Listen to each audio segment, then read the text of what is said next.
How did you get here? Well, it's a stranger story than you might think. What if I was to tell you that myself and my brothers and sisters single-handedly produce the atmosphere that you're breathing today? I want to take you on a journey to another place, a place few humans have ever seen. I want to take you on a journey to my home, the ocean. This place is more chaotic and hectic than you could ever imagine. You get tipped, pulled and whirled, but I never complain about living here. I choose to take this lifestyle in my stride and adapt to my surroundings rapidly. I'm a bit of an optimist and choose to go with the flow. I move in the most fluid and majestic of ways. People say that I'm a bit of a drifter.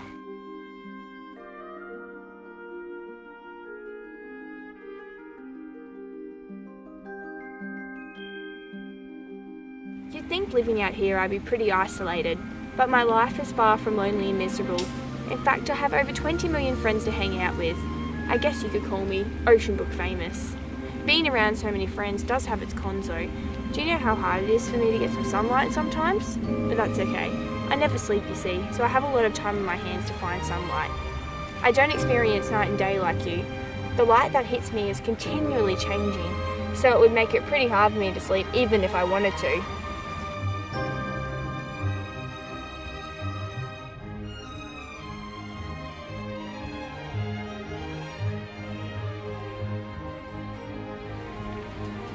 During my days, I'm constantly being exposed to new experiences that stimulate me, so my life is pretty exciting.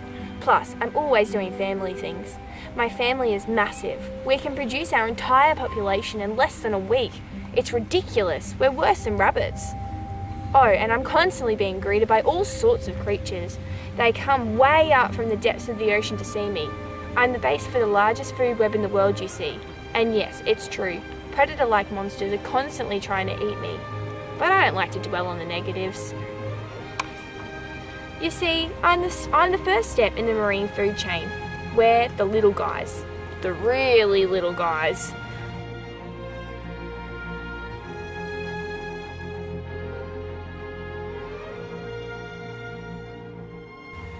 Smaller sea organisms such as my zooplankton cousins feed on us, which in turn sustain larger sea organisms.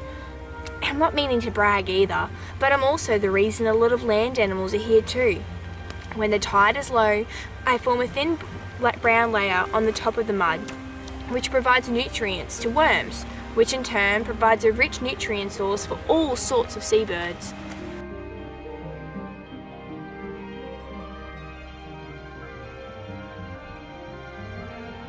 Remember how I said we were little? Well, I'm that little, you'll probably never see me. Well, not properly anyway. I don't look brown up close. I'm all sorts of wonderful colours. You can see me from space. Oh, how I love being small though. It's one of the only ways I can avoid my predator friends. If you look at me up close, I am made up of single-celled algae and bacteria. And like the plants in your backyard, we produce the oxygen you breathe through photosynthesis. I know I don't really look or act like a plant, but I am. A close look inside my cell reveals chloroplasts, the green organs of photosynthesis.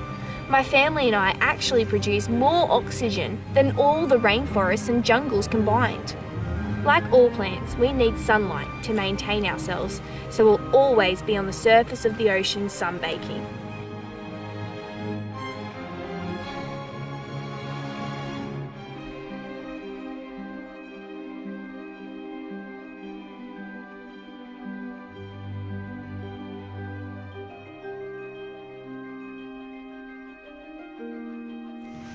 We've been going about our business for over 4.5 billion years now, but recently something strange has been happening. My world is changing, I can tell. We have the best insight into teaching you about the changing climate and the ecosystem's health and biodiversity. And I can tell you right now that the ocean has been getting a lot hotter over the last 100 years, and to compensate for this, my world is shifting the balance of things to meet the challenges being thrown at it.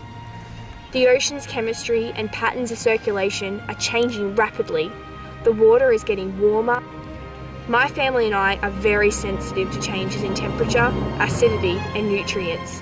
So over the past 30 years, we have been moving southward on the east coast of Australia by 300 kilometres.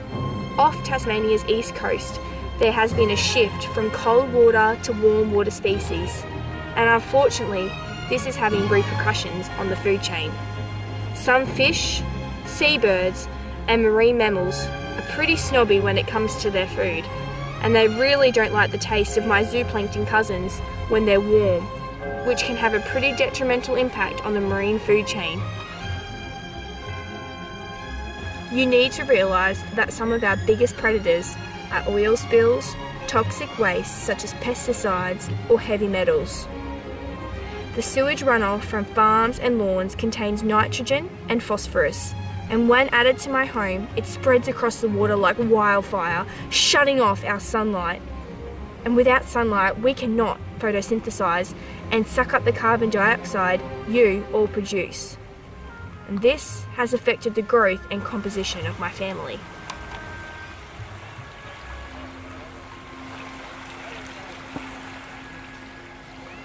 I relaxed and casually bopped along the surface of the sea, while life and death flashed before my eyes.